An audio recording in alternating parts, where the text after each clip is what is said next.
জানাচ্ছি আজকের সংবাদ। বিদ্যাসাগরের বীরসিংহ গ্রাম থেকে কয়েক কিলোমিটার দূরে আলুই গ্রাম, আর সেই গ্রাম থেকেই অস্ত্রসহ গ্রেপ্তার ভিন রাজ্যের কয়েকজন দুষ্কৃতী। ঘাটাল পুলিশের জালে ভিন রাজ্যের দুষ্কৃতী, উদ্ধার আগ্নেয়াস্ত্রসহ কার্তুজ। পশ্চিম মেদিনীপুর জেলার ঘাটাল থানার আলুই গ্রামে সোমবার বিকেলে একটি ঘর থেকে 13 জন যুবককে আটক করেছে ঘাটাল থানার পুলিশ। বিদ্যাসাগরের বীরসিংহ গ্রাম থেকে কয়েক কিলোমিটার দূরে আলুই গ্রাম, সেই গ্রাম থেকেই অস্ত্রসহ গ্রেপ্তার ভিন রাজ্যের কয়েকজন দুষ্কৃতী। ঘাটাল পুলিশের জালে ভিন রাজ্যের দুষ্কৃতী, উদ্ধার আগ্নেয়াস্ত্রসহ কার্তুজ। পশ্চিম মেদিনীপুর জেলার ঘাটাল থানার আলুই গ্রামে সোমবার বিকেলে একটি ঘর থেকে 13 জন যুবককে আটক করেছে ঘাটাল থানার পুলিশ। প্রাথমিকভাবে জানা যাচ্ছে ওই সকল যুবকদের বাড়ি ঝাড়খণ্ড বিহার এলাকায়। ওই ঘর থেকে উদ্ধার হয়েছে আগ্নেয়াস্ত্রসহ কার্তুজ। আলুই গ্রামের বাড়ি মালিককে প্রথমে আটক করার পরেই একটি ঘরে গাঁটি গেড়ে থাকা সত্ত্বেও প্রায় 11 জনকে আটক করা হয়। বেশ কিছুদিন ধরে গভীর রাতে ওই যুবকরা দামি 4 চাকা নিয়ে ওই বাড়িতে আসা যাওয়া করত বলে জানা যাচ্ছে। ওই বাড়িতে আগে থেকেই ঝাড়খণ্ডের এক যুবক থাকতো, ওই যুবকের কাছেই আসতো বাকিরা। সোমবার ঘাটাল থানার পুলিশ গোপন সূত্রে খবর পেয়ে অভিযান চালিয়ে তাদের ঘিরে ফেলে। তাদের কাছ থেকে বেশ কয়েকটি আগ্নেয়াস্ত্র উদ্ধার হয়েছে বলে জানা যাচ্ছে। আটক 13 জনের মধ্যে 2 জন ঘাটালের ও বাকিরা ভিন রাজ্যের বলে খবর। যদিও এই ঘটনা নিয়ে ঘাটাল থানার পুলিশ স্পষ্ট না করলেও ঘটনা নিয়ে প্রেস মিট করে বিস্তারিত জানান জেলা পুলিশ সুপার। কী উদ্দেশ্যে ভিন রাজ্য থেকে ঘাটালে ঘাঁটি গেড়েছিল দুষ্কৃতীরা তা এখনও স্পষ্ট নেই। সূত্রের খবর, ডাকাতির উদ্দেশ্যে ঘাটালের 2 বাসিন্দার মাধ্যমে ভিন রাজ্যের দুষ্কৃতীদের ঘাটালে ঘাঁটি গেড়েছিল বলে অনুমান।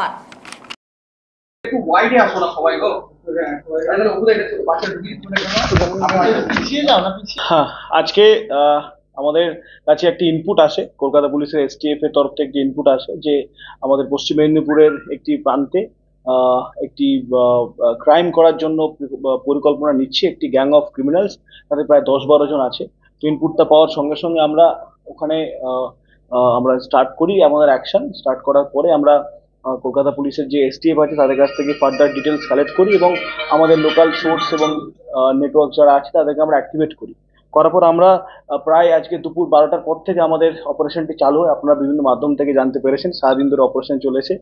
তো অপারেশনটা আমাদের সাকসেসফুল হয়েছে এবং আমি আপনাদেরকে মিডিয়ার মধ্য দিয়ে সবাইকে জানাচ্ছি যে আমাদের টোটাল আজকে এই অপারেশনে অ্যারেস্ট হয়েছে 13 জন ক্রিমিনালস, যারা বিভিন্ন রাজ্য থেকে এসছে, যেমন ঝাড়খণ্ড থেকে এসছে, বিহার থেকে এসছে। এর মধ্যে 13 জনের মধ্যে 6 জনই বিহারের জামুই থেকে এসছে, ঝাড়খণ্ডের দেওঘর থেকে আছে। বাইরে থেকে তারা এসে তারা আর্মস নিয়ে এসে এখানে একটি রাসায়নিক সারের দোকান, বড় দোকান, গুদাম, দোকান না গুদামঘর, সেটাকে তারা প্ল্যান করছিল ওটাকে আজকে রাত্রে ভেঙে ওখানে তারা ডাকাতি করবে। তাদের কাছে 3টে আর্মস পাওয়া গেছে, 1 শটার আর্মস, শর্ট আর্মস, আর 10টা অ্যামিউনিশনস এখন অবধি পাওয়া গেছে। তারা এটাও তাদের মধ্যে আজকে প্ল্যানিং ছিল, আমরা সূত্র মারফত পেয়েছি, যারা আমাদের সোর্সেস থাকে তারা সেটাও জানিয়েছে এবং পরবর্তীকালে তাদের জিজ্ঞাসাবাদে, প্রাথমিক জিজ্ঞাসাবাদে তারা সেটা কনফিউজও করেছে। একটি বড় ট্রাক জাতীয় গাড়ি তারা আইডেন্টিফাই করেছে, সেটা আমাদের যেটা আপনারা সবাই জানেন যে গড়বেতা দাসপুর মেচোগ্রাম যে রুটের একটি ট্রাক আইডেন্টিফাই করেছিল, সেটাকে তারা হাইজ্যাক করবে এবং সেটাকে তারা ছিনিয়ে নেবে এবং সঙ্গে টাকা পয়সা বা আদার্স জিনিস যেগুলো থাকবে সেগুলো তারা নেবে এবং এইটা ঘটনা করতে গিয়ে যদি কারো জীবনহানিও ঘটে সেটা তারা পিছুপা হবে না। এর সাথে সাথে খড়ার এলাকা এবং ওই তৎসংলগ্ন ক্ষীরপাই, ওই যে বর্ডারিং এরিয়াটা আছে যেটা চন্দ্রকোনা আর ঘাটালে এবং যেটা আবার সোজা বেরিয়ে যাচ্ছে আরামবাগ সাইডে, ওই এরিয়াটাতে একটি ব্যাংক, রাষ্ট্রায়ত্ত ব্যাংক ওরা টার্গেট করেছিল। আমি নাম বলছি না, বাট একটি রাষ্ট্রায়ত্ত ব্যাংক টার্গেট করেছিল। আমরা তাদের কাছ থেকে যে মোবাইল ফোন সিজ করেছি, সেই ফোনে সেই ব্যাংকের ছবি পাওয়া গেছে, সেই ব্যাংকের লোকেশনস পাওয়া গেছে এবং সেই ব্যাংকের জন্য সার্চ করে যে আদার্স যেগুলো দেখতে হয়, ব্যাংকের ফোন নাম্বার থেকে শুরু করে এভরিথিং আমরা সেখানটাতে পেয়েছি। সো এই ওভারঅল যে আমাদের অপারেশন অ্যাকশনস যেটা হয়েছে সেটা কিন্তু আজকে প্রায় দিনভর, প্রায় 8 ঘন্টা ধরে আমাদের অপারেশনস হয়েছে। সেটা ঘাটাল থানা এবং চন্দ্রকোনা থানা এরিয়ায় আমাদের superior officers, additional SP, SDPO including আমিও ওখানে ছিলাম এবং দিনভর এটাকে অ্যাকশন করে আজকে পুরো টিমটাকে আমরা ডিরেক্ট করতে সক্ষম হয়েছি। বাইরে থেকে যারা এসছে তারা ফায়ার আর্মস নিয়ে এসেছিল 3টে, 10টি আর্মস, 10টি অ্যামিউনিশন, সেগুলো কিন্তু আজকে ওদের কাছ থেকে সিজ করা হয়েছে। সো আমার তরফ থেকে ব্রিফ করার, বাকি আপনাদের কিছু থাকবে এখানে আসতে। কোথায় এর গ্যাংয়ের মধ্যে, যেটা ভেরি ইন্টারেস্টিং কোশ্চেন, এই গ্যাংয়ের মধ্যে বেসিক্যালি বাইরের থেকেই লোক আছে, অন্যান্য রাজ্য থেকেই আসছে। বিভিন্ন রাজ্যের থেকে, মেনলি আমরা পেয়েছি বিহার থেকে এবং ঝাড়খণ্ড থেকে। তারা ওখান থেকে আর্মসটা নিয়ে এসছে। আপনারা জানেন যে একটি স্পেসিফিক রাজ্যের একটি স্পেসিফিক জায়গায়, মেনলি বিহারের একটি স্পেসিফিক ডিস্ট্রিক্টে আর্মসের একটা বড় র্যাকেট চলে, এবং এই আর্মসগুলো কিন্তু সেখান থেকেই এসছে। এবং আর্মসের সেই যে আসার যে যারা সেই আর্মসটা নিয়ে এসছে, তারাও সেটা স্বীকার করেছে তারা ওখান থেকে নিয়ে এসছে। মূলত ওরা ট্রেন পথেই আসে, তো ট্রেন যেহেতু আন্তঃরাজ্য যোগাযোগ স্থাপন করে, ট্রেনে করেই এসছে, এবং আমরা তাদের কাছ থেকে সেই আর্মস রিকভার করতে সমর্থ হয়েছি। এর সঙ্গে নিঃসন্দেহে বাইরের লোক আছে, তারা তাদের স্টেট থেকে, বিহার থেকে, জামুই থেকে স্পেসিফিকলি বলতে, সেখান থেকে পুরো ব্যাপারটাকেই কোঅর্ডিনেট করছে। ইতিমধ্যে কোনো ক্রাইম করেছে? এটা আমাদের সবে তো এটা ইন্টিগ্রেট হলো। তবে এই গ্যাংয়ের দুজন মেম্বার আমরা পেয়েছি, তার মধ্যে একজন হচ্ছে রঞ্জিত। আমি তার নাম রঞ্জিত এখন অব্দি পেয়েছি। সে কিন্তু অলরেডি একটি কেসে কনভিক্টেড আসামি, 2010 সালে একটি কেসে কনভিক্টেড আসামি, এবং সে বিভিন্ন ইন্ডাস্ট্রিয়াল এলাকায় বিভিন্ন রকম লেবারের কাজ, এবং তার মূল কাজ হচ্ছে লেবারের কাজের মধ্য দিয়ে বিভিন্ন ইন্ডাস্ট্রিয়াল যে ফিল্ডসগুলো, ইন্ডাস্ট্রিয়াল যে প্লেসেসগুলো, এবং যারা সেখানে ব্যবসা করতে আসে সেই ভদ্রলোকদের আইডেন্টিফাই করে তাদের প্লেস অফ স্টে, তাদের বসত বাড়ি গুলো আইডেন্টিফাই করে সেখানে ক্রাইম করার জন্য। বিকজ একটি ইন্ডাস্ট্রিয়াল এরিয়াতে ক্রাইম করাটা খুব মানে রিস্কি ওদের ক্ষেত্রে। কিন্তু যদি সেই ব্যক্তি যে ওখানে ব্যবসা করে তার বাড়ি খুঁজে নিয়ে সেখানে এসে যদি কোনো জায়গাতে ক্রাইম করা হয় বা চেষ্টা করে, সেটা তাদের পক্ষে অপেক্ষাকৃত সহজ হয়। তো তারা এই একটি মোডাস অপারেন্ডি তারা অবলম্বন করেছে। স্যার, কোথা থেকে ধরা হয়েছে? এদেরকে ধরা হয়েছে আমাদের এটা হচ্ছে ঘাটাল আর চন্দ্রকোনার বর্ডার থেকে। মেন ওই এরিয়াটা আলুই বলে একটা গ্রাম আছে, আলুই গ্রাম, সেখান থেকে অ্যাকশন করে ধরা হয়েছে। আজকে এসছে। ছিল ওরা গাড়িতে, কোনো গাড়িতে না? না, ওরা একটি মাঠের মধ্যে জমায়েত হয়েছিল। তো ওদের যে কনভেন্স, ওরা পাবলিক ট্রান্সপোর্ট ইউজ করেছিল। পাবলিক ট্রান্সপোর্ট, কোনো স্পেসিফিক ভেহিকেল নিয়ে আসলে কিন্তু পুলিশ যেহেতু ট্র্যাক করতে পারে, এবং মিডিয়ার মাধ্যমে ওরা যখন জানে যে বিভিন্নভাবে পুলিশ ট্র্যাক করে, ওরা এখন আমরা রিসেন্ট যে ট্রেন্ড দেখছি সেখানে ওরা পাবলিক ট্রান্সপোর্ট ইউজ করছে। এর আগেও দেখেছি আমরা বিভিন্ন গ্যাংয়ের নাম, যেমন জামতারা গ্যাং, গ্যাংয়ের কোনো স্পেসিফিক নাম এখনো অবধি তো আমরা জাস্ট সবে ইনভেস্টিগেশন হচ্ছে, কয়েক ঘন্টা হচ্ছে মাত্র। তবে একটা জিনিস, যে যতগুলো মেম্বার এখানে এসেছিল সবাই কিন্তু অ্যারেস্ট করেছে। এই আমাদের রাজ্যে এই গ্রুপের কেউ বাকি নেই, আমাদের পুরোটাই ডিটেক্টেড। বয়স কেমন হবে? এদের সব মিড এজ, 30-35 থেকে, বাস ইয়াং ছেলেরাও আছে ওর মধ্যে। এখন দেখুন, এরা যে ডকুমেন্টস গুলো আমাদেরকে দেয় তার কতটা সত্যতা আমার সেটাও যাচাই করতে হবে। আপনি রিসেন্টলি বিভিন্ন জায়গায় দেখেছেন যারা আধার কার্ড দিচ্ছে, এবার সে আধার কার্ডের সত্যতা তো আমি তো ওর ডকুমেন্টস থেকে বলতে পারবো না। আমাদের যে পুলিশের যে ট্রেনিং থাকে সেখান থেকে একটা দেখলে বুঝতে পারি যে একটা মাঝ বয়সী লোক, 30-35 রেঞ্জে মোটামুটি ওদের বয়স। না, ওরা আদার স্টেটে থেকে এখানে কলকাতাতেই ছিল, কলকাতাতে, হাওড়াতে এবং বিভিন্ন জায়গাতে ওরা আসার জন্য ওরা মুভ করছিল। ট্রান্সপোর্টের সুবিধার জন্য ওরা কিন্তু ওই সাইড থেকেই এটা ইউজ করে। আর আরেকটা জিনিসের মধ্যে আমরা জানছি, জেল যেগুলো আছে, এরা যে গ্রুপিং হয়েছে, এই যে 13 জন যে একসাথে এসছে, রঞ্জিত যে ক্রাইমের মাস্টার মাইন্ড, যে প্ল্যানিং এর মাস্টার মাইন্ড রঞ্জিত, সে কিন্তু জেলের আসামি ছিল, একটা কেসে কনভিক্টেড। তো জেল থেকেই সে এই প্ল্যানিংটা করছে, এবং অদ্ভুতভাবে জেলের মধ্যে বিভিন্ন রকম।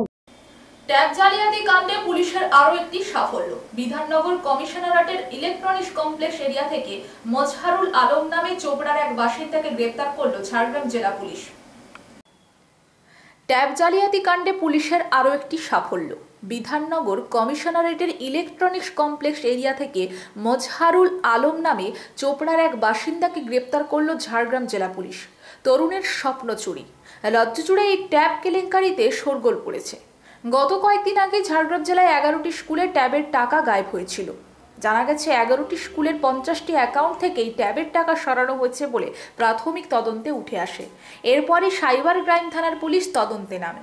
এবার সেই তদন্ত এগোতেই বড় সাফল্য পুলিশের। মজহারুল আলম নামে এক যুবককে গ্রেপ্তার করে ঝাড়গ্রাম জেলা পুলিশ।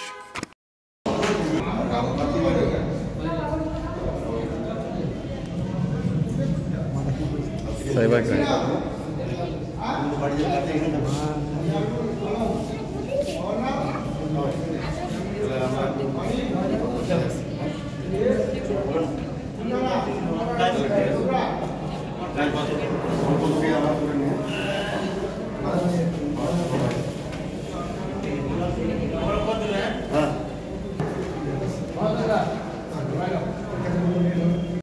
আচ্ছা, ঝাড়গ্রাম সাইবার ক্রাইম থানা একজন ব্যক্তিকে তুলেছিল যে ট্যাব কেলেঙ্কারিতে গ্রেপ্তার হয়েছে, বিষয়টা কি রয়েছে? ওই এখানকার বিভিন্ন প্রায় গোটা 10-12 স্কুলের অভিযোগের ভিত্তিতে তদন্ত করে ওই প্রাথমিকভাবে চোপড়া বিধাননগর কমিশনারের আন্ডারে ওখান থেকে এই আসামিকে আজকে ধরে আনা হয়েছিল, ধরে কোর্টে প্রডিউস করা হয়েছিল। 10 দিনের পিসি প্রেয়ার করা হয়েছে, কোর্ট 8 দিন পিসি এলাও করেছেন। এই ব্যক্তির নাম পরিচয় কিছু পাওয়া গেছে? এই মাঝাহুর আলম বলে নাম, বলতে পারবে। ছোপড়ারই বাসিন্দা। তো সেক্ষেত্রে কি মনে করা হচ্ছে পেছনে কি আরও র্যাকেট রয়েছে? হ্যাঁ, সে তো আছেই, তো তদন্তে তো আসবেই, কারণ বিভিন্ন ফোন কল রেকর্ড বা ইত্যাদি বিভিন্ন ইনক্রিমিনেটিং মেটেরিয়াল এর এগেনস্টে পাওয়া গেছে, সাসপিসিয়াস, সেইগুলোর ভিত্তিতেই অ্যারেস্ট করা হয়েছে এখন অবধি। আপনার নাম আমি জেনেছি। আমার নাম অনিল মণ্ডল, আমি এপিপি সিজিএম কোর্ট ঝাড়গ্রাম।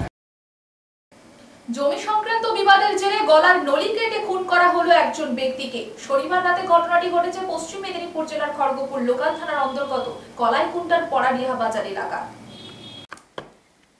জমি সংক্রান্ত বিবাদের জেরে খড়গপুরে নৃশংসভাবে গলার নলি কেটে খুন এক ব্যক্তিকে।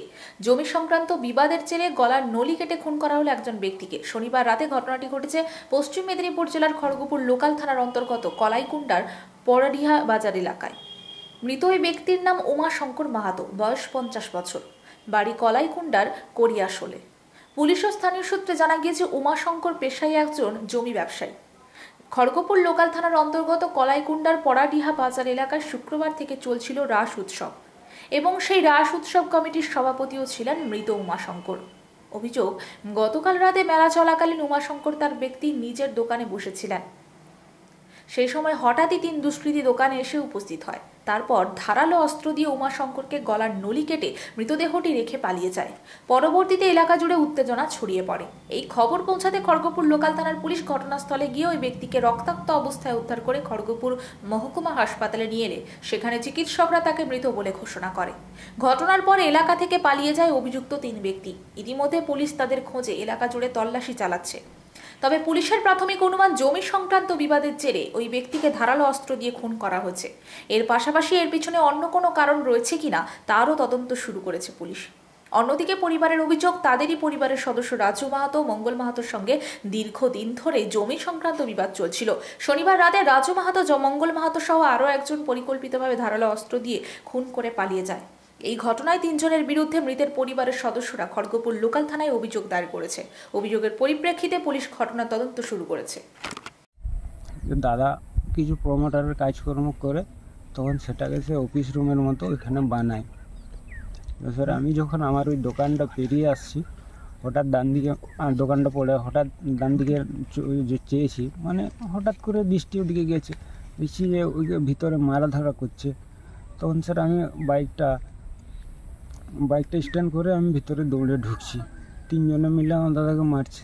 একজনকে ধাক্কা দিতে সে আমাকে ধাক্কা মেরে দৌড় মারছে, আরেকজন একটু খোলা টাইপের, ও সাইডে দৌড় মারে পালিয়েছে। আরেকজন স্যার সেই আমার দাদার পেটে গলাতে প্রথমে কেটে দিয়েছে। আমি যাওয়ার আগে এটা ভোজালটা মারা ছিল। আমাকে দেখেছে, আমার দাদা ইশারা করে দেখাচ্ছে যে ওর কাছে অস্ত্র আছে, তোমাকে মেরে দিতে পারে। ও 2 হাত ধরে রেখেছিল ওকে। সে অবস্থায় আমি ওর হাতে ধরেছি। আমার সাথে ঝটকি করে আমার এখানে হালকা কোঁচা লেগে যায়, এইখানটায় কোঁচা লেগেছিল। দিয়ে স্যার ও হাতে জোর করে ঝিটে আমার কাছ থেকে দৌড়ে পালিয়ে যায়। হ্যাঁ স্যার, ওই যেটা এরকম ধরনের একটা ভোজালি, বড় ভোজালি। আপনার দাদাকে ওখানেই মারা গেছে? দাদা অনেকক্ষণ ধরে ছটফট করেছে, কিন্তু কোনো গাড়ি ব্যবস্থা করতে পারিনি। অনেক চেষ্টা করেছি, মারা গেছে। আস্তে আস্তে পুলিশ এসেছিলেন? হ্যাঁ স্যার, যে পুলিশ বলতে স্যার ওইখানে রাস মেলা চলছে, ওইখানেও কিছু ফোর্স দেওয়া ছিল। ওইখানে আমাদের একটা সিভিক এসেছিল ইন্দ্রজিৎ মাহাতো, ও এসে সাথে বড়োবাবুকে ফোন করে, বড়োবাবু ভ্যান পাঠায়, ভ্যানে করে নিয়ে যায় চাঁদমারি হসপিটালে এমার্জেন্সিতে ভর্তি করি। তারপর স্যার তারা এক্সপায়ার করে। রাজু মাহাতো, বাবা রঞ্জিত মাহাতো, গ্রাম হরিয়াতাড়া। আরেকজনকে চিনিস, তার নাম আছে মঙ্গল মাহাতো। আরেকজনকে স্যার আমি চিনতে পারি না। জমিকে কেন্দ্র করে দাদার মৃত্যু। আপনাদেরকে তাহলে খুন করেছে? খুন করেছে। কে বা কারা খুন করলো? রাজু মাহাতো, মঙ্গল মাহাতো, আরেকজনকে স্যার আমি চিনি না স্যার। ওটা আপনাদেরই আত্মীয়? আমাদেরই আত্মীয়, একজন আত্মীয়। রাজু মাহাতো? রাজু মাহাতো। আমার নাম স্যার কনক মাহাতো। কে হন আপনি যার মৃত্যু হয়েছে? স্যার? কে হন যার খুন হয়েছে? আমি ওনার ভাই। কাঁথিতে সরকারি বাসে অভিযান চালিয়ে 20টি ব্যাগ সহ বিপুল পরিমাণ গাঁজা উদ্ধার সহ 11 জনকে আটক করল কাঁথি থানার পুলিশ। কাঁথিতে সরকারি বাসে অভিযান চালিয়ে 20টি ব্যাগ সহ বিপুল পরিমাণ গাঁজা উদ্ধার সহ 11 জনকে আটক করল কাঁথি থানার পুলিশ। কথা ছিল সৈকত শহরের রুট ধরেই এই মাল হাত বদল করবেন, কিন্তু সেই ছক হলো বানচাল। কাঁথি থানার পুলিশ বিশেষ সূত্রে খবর পেয়ে দীঘা আসানসোল ও দুর্গাপুর রুটের একটি স্টেট বাসে অভিযান চালায়। আর সেই অভিযানে আম বাস যাত্রীদের মতনই বাজার ব্যাগ, ট্রলি ব্যাগ, চটের ব্যাগে ধরে থরে থরে সাজানো রয়েছে ব্রাউন টেপ দিয়ে সারি সারি প্যাকেট। পর্যটক ভূমিকায় থাকা বাস যাত্রীদের ব্যাগ থেকে এই সব দেখে পুলিশের পাশাপাশি স্থানীয়দের চক্ষু চড়ক। যদিও পুলিশের পক্ষে জানানো হচ্ছে 132 কেজি গাঁজা উদ্ধার হয়েছে 20টি ব্যাগ থেকে, আর আটক 11 জন এখনো পর্যন্ত। এই বিশেষ অভিযানের নেতৃত্ব দেন কাঁথি মহকুমা পুলিশ আধিকারিক দিবাকর দাস, কাঁথি থানার আইসি প্রদীপ কুমার দাস সহ নাইট পেট্রোল টিম সহ পুলিশ আধিকারিকরা।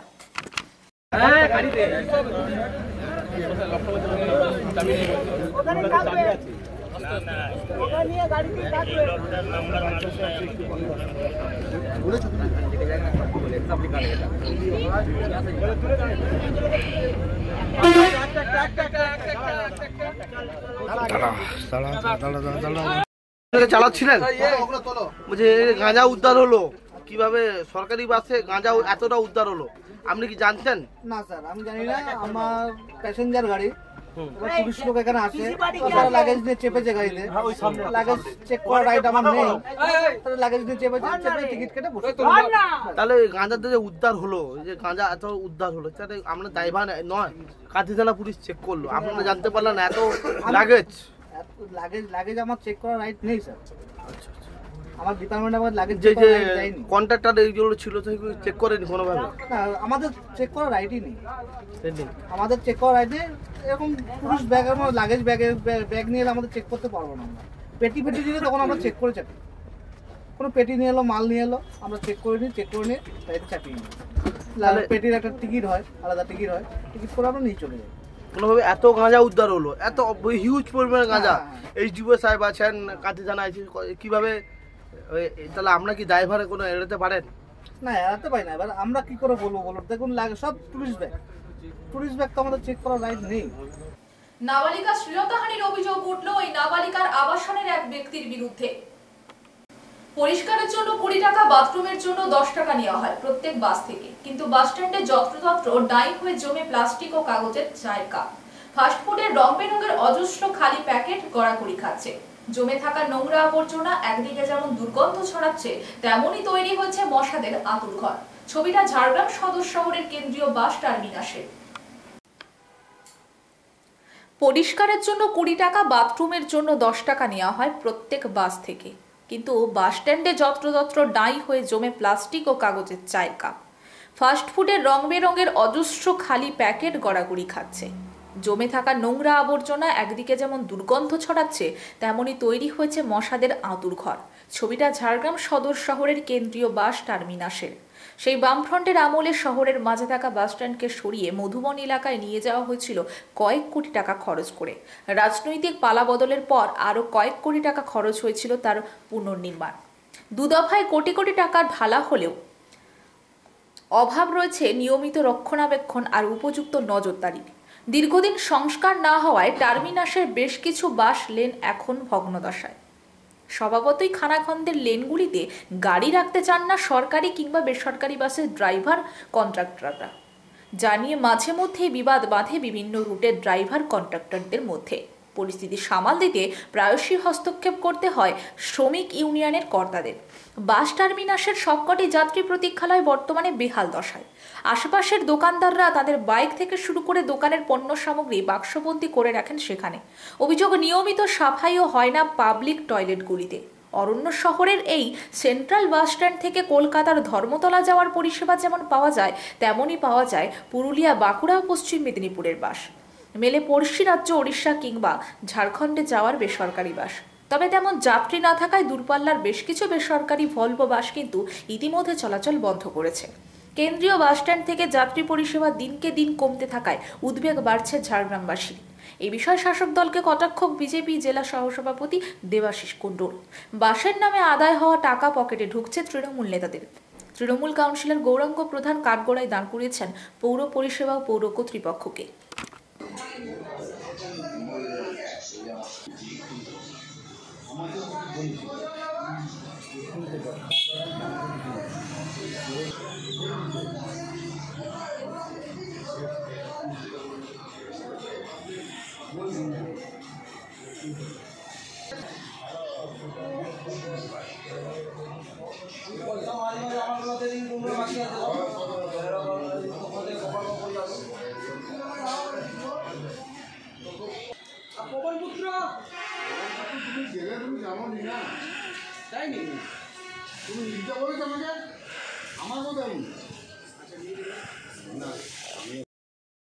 ঝাড়গ্রাম শহরে দেখা যাচ্ছে যেটা কেন্দ্রীয় বাস স্ট্যান্ড, ব্যস্ততম বাস স্ট্যান্ড, সেটা লাস্ট কবে পরিষ্কার পরিচ্ছন্ন হয়েছে মানুষও মনে করতে পারছে না। কি বলবেন?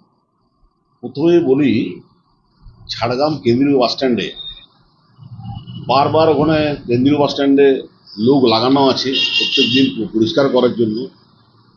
ঠিক মতন লোকে কাজে আসছে না। কারণটা হচ্ছে প্রত্যেক দিন সকালবেলা রবীন্দ্র পার্কে সবাই আসে, আমিও এখানে যাই, আমিও গিয়ে সবকে কাজে ডিস্ট্রিবিউট করে আপনার কাকেও বলি বাস স্ট্যান্ডে পরিষ্কার করার জন্য, কাকেও বলি বাস স্ট্যান্ড পরিষ্কার করার জন্য। এবারে কারণটা হচ্ছে যে কাজের কিছু লোকের গড়িমসি আছে, গড়িমসির জন্য কাজ করতে পারছে না। এইবারে শুধু চেয়ারম্যানকে দোষ দিয়ে তো লাভ নেই, উনি চেষ্টা করছেন, কিন্তু কথা হচ্ছে কাজ করার লোকের অভাব। প্রতি বছরের ন্যায় এই বছরও খালিনা অঞ্চল তৃণমূলের পক্ষ থেকে রবিবার বিকেলে বিজয়া সম্মেলনের আয়োজন করা হয়। হাজির ছিলেন এলাকার বিধায়ক সূর্যকান্ত অট্ট সহ প্রমুখ। মূলত এসসি সেলের সভাপতি সুশান্ত দলের উদ্যোগে প্রতি বছর এই ধরনের বিজয়া সম্মেলনের আয়োজন করে থাকেন। এই দিন বিধায়ক বক্তব্য রাখতে গিয়ে তিনি কি কি উন্নয়ন করেছেন ও আগামী দিনে কি কি করতে চান তার ব্যাখ্যা করেন। এর আগে নারায়ণগড়ে একটি বিজয়া সম্মেলনীতে বেশ কিছু বিজেপি কর্মী তৃণমূলে যোগ দেন। অনেক দেরিও হবে জানো না, ঠান্ডা অবস্থায়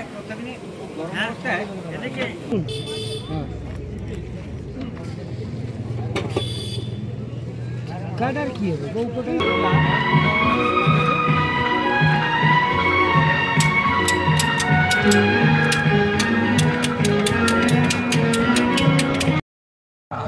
সেটা বুঝতে হবে প্রত্যেকটা মানুষকে। কেন ভাতা হচ্ছে না? ভাতা মুখ্যমন্ত্রী ভাতা দেওয়ার জন্য 600 টাকা রেডি করে রাখতেন, 800 টাকা শুধুমাত্র 200 টাকা কেন্দ্র সরকার দিবে, সেটাও দিতে পারছে না। সেটাই চিটিংবাজি ধরিবাজি করছে। যেরকম আবাস যোজনার টাকা নিয়ে যেরকম একটা বদমাশি করছে, সেরকম কিন্তু ও বদমাশি শুরু করেছে মোদী সরকার। তাকে আমাদের অতিরিক্ত যার প্রকৃত প্রভাব ডিসেম্বর মাস থেকে তাদের ঘরের টাকা পশ্চিমবঙ্গ সরকারের মুখ্যমন্ত্রী মমতা বন্দ্যোপাধ্যায় দেবেন। তার সার্ভে আমাদের কাজ শুরু হয়েছে আগামী সপ্তাহের 25 তারিখের পর থেকে এমবার্গো কেটে গেলে শুরু হবে।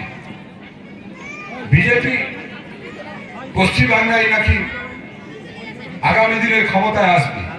আপনারা জানেন কয়েকদিন আগে 6টা নির্বাচন হয়েছে, শুনে রাখুন 6-0 6 হবে। ক্রিকেটের 6 জানেন? সেই ক্রিকেটের 6 পড়বে 6টায় 6টা তৃণমূল কংগ্রেস জিতবে, 6টায় 6টা। আর আগামী নির্বাচন 24-26-এর নির্বাচন তো নারায়ণগড় শুরু করে দিয়েছে। আমরা নারায়ণগড়ের মানুষ, তৃণমূল কংগ্রেস কর্মী 26-এর নির্বাচনকে সামনে রেখে আমাদের লড়াই 1, 2, 3, 4, 5 করে আমরা 16টা অঞ্চল আমরা আমাদের কর্মকাণ্ড মমতা বন্দ্যোপাধ্যায়ের হাতকে শক্ত করার কাজ আমরা শুরু করেছি। আমরা বলেছিলাম 24-এ লোকসভায় আমরা লিড দেব, আমরা দিয়েছি।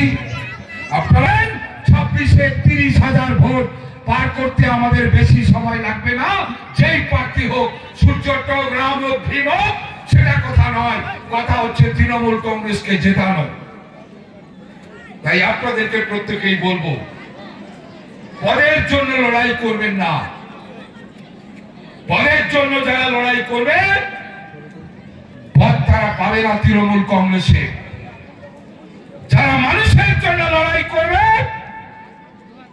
তাদেরকে দল বাছাই করে মানুষের কাছে নিয়ে যাবে, মানুষের দায়িত্ব দেবে।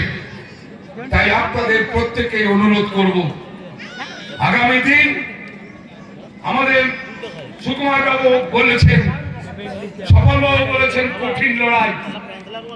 আরে কোথায় কঠিন? বিরোধী কে? সিপিএম না বিজেপি? কে এক নম্বরে থাকবে? সেই লড়াই বিরোধীর মধ্যে চলছে। ফলে এই লড়াই আমাদের কাছে অত্যন্ত সহজ এবং আমরা এই লড়াইয়ে আমরা উল্লেখযোগ্যভাবে আমরা আমাদের ফল মেদিনীপুরে জেলা পরিষদে যখন কোনো আর্থিক বিষয় নিয়ে অর্থের কমিটি মিটিং হতো, আমি আমার নারায়ণগড়ের নানান ডেভেলপমেন্টের কথা বলতাম এবং বহু ডেভেলপমেন্ট আমি করেছি। আপনাদের সামনে এই হাটচালা প্রথম আমি হাটচালা ছাউনি কাজ আমি করেছিলাম। যে সময় যতটা সম্ভব মানুষকে কথা দিলে কথা রাখার চেষ্টা করি, নানান দিক থেকে সারাক্ষণ কোনো না কোনো প্রকল্প যাতে মানুষ পান, মানুষের ডিমান্ড অনুযায়ী তার চেষ্টা হচ্ছে। আমি বিধায়ক হিসেবে যে নির্বাচিত হওয়ার পর আমি সবাইকে সম্মিলিত করে বলছিল যে একটা ঐক্যের পরিবেশ নারায়ণগড় ব্লকে আমরা করতে সক্ষম হয়েছি। আমরা নারায়ণগড়ে একটা আপনাদের অঞ্চলেরই কাছে একদম বক্তব্যে একটি চিলড্রেন পার্ক আমরা কাননগোহ চিলড্রেন পার্ক হিসেবে নামকরণ করেছি। প্রায় 1 একর জায়গা নিয়ে আমরা ওখানে একটা সুন্দর পার্ক যা তৈরি করা যায় তার উদ্যোগ গ্রহণ করেছি। সঙ্গে সঙ্গে আমরা বেলদাতে অসমাপ্ত ছিল দীর্ঘ সময় ধরে, প্রায় 88 সাল থেকে কাজ শুরু হয়েছিল। সে কাজটা যেগুলো 60টি প্রকল্প রয়েছে মমতা বন্দ্যোপাধ্যায়, সেই প্রকল্প মানুষের কাছে পৌঁছছে কিনা, যাচ্ছে কিনা, কিছু মানুষ যদি বাকি থেকে থাকে তার দায়িত্ব কিন্তু আপনাদের, আপনারা যারা বসছেন পৌঁছানোর দায়িত্ব আপনারা, নেতৃত্ব বুথের কর্মী। যে সমস্ত গ্রুপের মায়েরা রয়েছেন, সেলফ হেল্প গ্রুপে কাজ করেন, তাদের উদ্দেশ্যে বলতে চাই, কোন বাড়িতে যদি উন্নয়নের খামতি থাকে, কোন সমস্যা থাকে, আপনারা আমাদের প্রধান সাহেব এবং আমাদের সভাপতি রয়েছেন প্রদীপ বাবুকে জানান, আমাদেরকে জানান, বুথের সভাপতিদের জানান। আমাদের কাজ মানুষের উন্নয়নকে তুলে ধরা, মানুষের কাছে যাতে পৌঁছানো যায় সেই টাকা পয়সা থেকে শুরু করে, বা কোনো পরিবারে যদি মারা যায় তার পরিবারে 2 লক্ষ টাকা যাতে পায় তার ব্যবস্থা করতে হবে। কার কৃষক বন্ধু হয়নি সে কৃষক বন্ধু করাতে হবে, আমাদেরকে দায়িত্ব নিতে হবে। কোন মায়েরা তার লক্ষ্মী ভান্ডারে টাকা ঢুকছে কিনা, তার 25 বছর বয়স হয়ে গেছে, সেই বৌমাটার টাকা পাইয়ে দেওয়ার দায়িত্ব কিন্তু আমাদের লক্ষ্মী ভান্ডারের কাজটা কিন্তু আমাদেরকে করতে হবে। এটাই কিন্তু আমাদের। তিলোত্তমাদের বিচারের দাবিতে দোষীদের মাথাকে গ্রেপ্তার, দোষীদের দৃষ্টান্তমূলক শাস্তি, খুন, ধর্ষণ, চুরি, দুর্নীতির বিরুদ্ধে রাজ্যের মেয়েদের নিরাপত্তার দাবিতে বেলদা থানা এলাকার নহপাড়ের কাশিমপুর থেকে দলমত নির্বিশেষে 4 কিলোমিটার রাস্তা জুড়ে মিছিল পথসভা সংঘটিত হয়। নিরাপত্তা দিতে ব্যর্থ পুলিশ মন্ত্রী ও স্বাস্থ্য দপ্তর। পুলিশ মন্ত্রী ও স্বাস্থ্য দপ্তরের ব্যাপক দুর্নীতির বিরুদ্ধে পুলিশ মন্ত্রী ও স্বাস্থ্যমন্ত্রীকে অবিলম্বে পদত্যাগ করার দাবিতে সকলে সোচ্চার হন। স্বাস্থ্যমন্ত্রী ও পুলিশ মন্ত্রীর কুশপুত্তলিকা পোড়ানো হয়।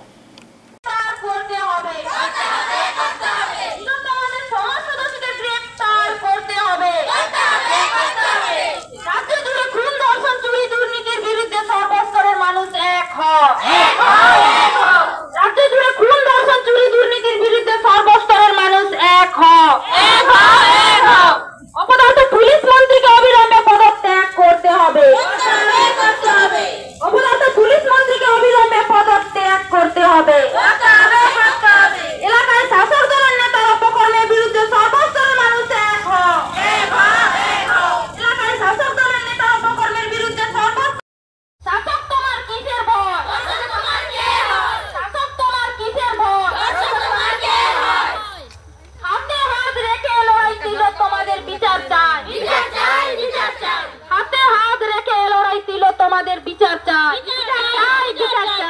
নাটক ছেড়ে বিচার করো, নাটক ছেড়ে বিচার করো, পুলিশ তুমি চিন্তা করো, পুলিশ তুমি চিন্তা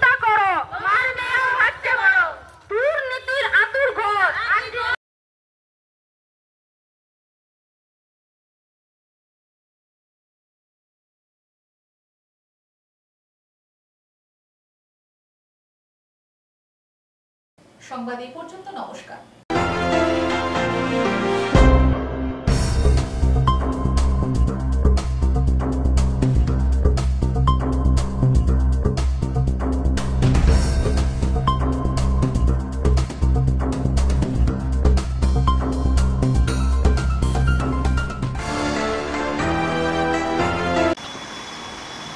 জায়গা বিক্রয় বেলদা কলেজের নিকট দেউলি সুধীর প্রাথমিক বিদ্যালয়ের কাছে। ব্যবসা ও বসবাস উপযোগী রাস্তার ধারে 8 ডেসিমিল বাস্তু জমি বিক্রয় আছে। ক্রয়চ্ছ ব্যক্তিরা 70 যোগাযোগ করুন এই নম্বরে 9002949914।